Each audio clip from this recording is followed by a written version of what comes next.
πέσει κάποια στιγμή.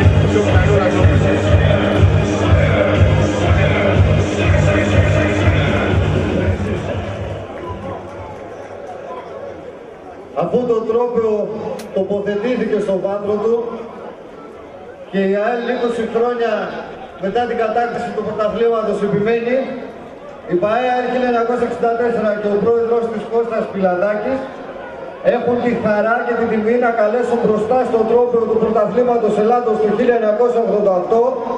και να τιμήσουν τον πρόεδρο της πρωταθλήτριας ΑΕΛ, κ. Αστέριο Κατώνια, καθώς και τους συνοδοιπόρους του στο Διοικητικό Συμβούλιο εκείνης της περίοδου, που αποτελούνταν από τους κυρίους Βασίλη Τσάρα,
για λογαριασμό του Διοικητικού Συμβουλίου της Πρωταθλήτριας ΑΕΛ, ο κύριος Γιώργος Κατώνιας, γιος του αείμνηστου Αντώνη, θα παραλάβει τιμητική πλακέτα για λογαριασμό του φίλου Βιοκαρπέλ, που ηγούταν εκείνης της μεγάλης προσπάθειας.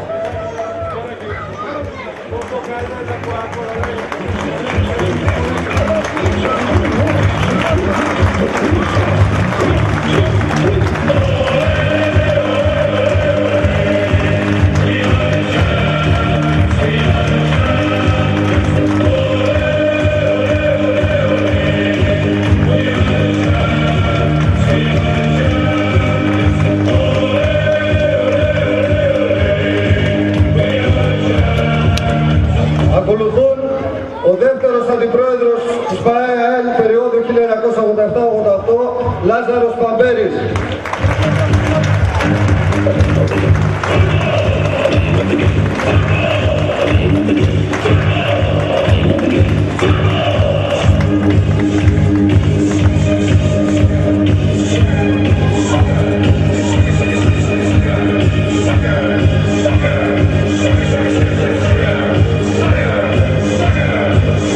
Ο Γενικός Αρχηγός κύριος Χρήστος Λεβέντης.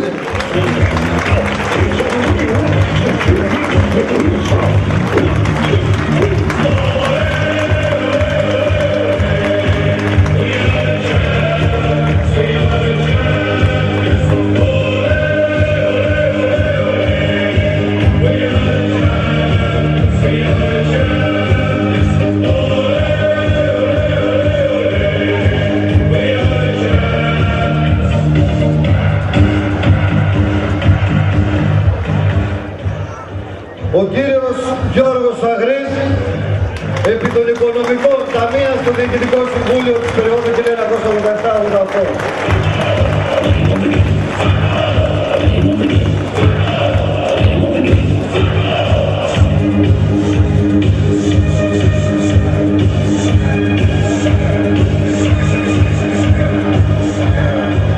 Ο σύμβουλος κύριος Χρήστος Μήτης.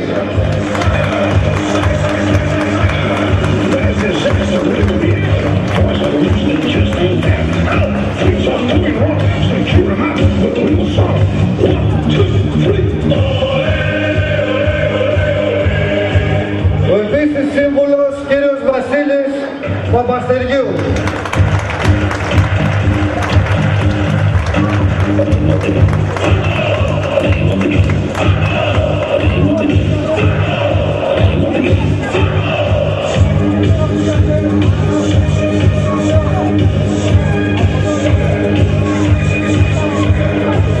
Ο νομικός σύμβουλος κ. Μιχάλης Παπαγεωργίου δεν ήταν δυνατόν να βρίσκεται σήμερα μαζί μας, οπότε περνάμε στο Σύμβουλο Δημοσίων Σχέσεων, κύριο Λουκά Μίλιο.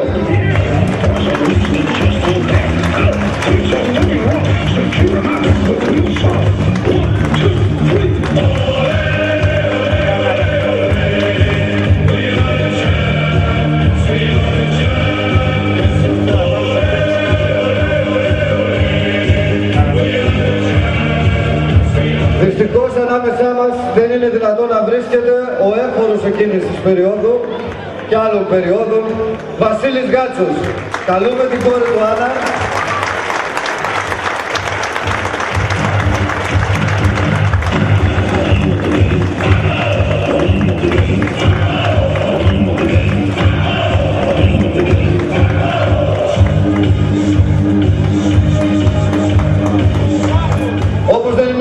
Να βρίσκεται μαζί μας και ο Νίκος Οικονόμου, σύμβουλος του ΔΣ εκείνης της περίοδου. Για λογαριασμό του γιος του Αχιλλέας θα παραλάβει από τον πρόεδρο της ΠΑΕΛ, Κώστα Πιλαδάκη, την πανέλα με το όνομά του. Το τελευταίο που θέλουμε να πούμε είναι ότι ευχαριστούμε πάρα πολύ το Διοικητικό Συμβούλιο εκείνης της περίοδου και όλους τους προκατόχους τους για τις πολύ μεγάλες στιγμές που πρόσφεραν και το όραμα που δίνουν σε όλους για να συνεχίσουμε. Ελπίζουμε όταν θα συμπληρωθούν 3 δεκαετίες από την κατάκτηση εκείνου του πρωταθλήματος να μην είναι το μοναδικό που θα έχουμε να πανηγυρίζουμε.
Ανακοίνωση: χάθηκαν κλειδιά αυτοκινήτου Toyota. Όποιος φίλαθος τα βρήκε, ας μας τα παραδώσει. Κλειδιά αυτοκινήτου Toyota χάθηκαν. Συγχαρητήρια.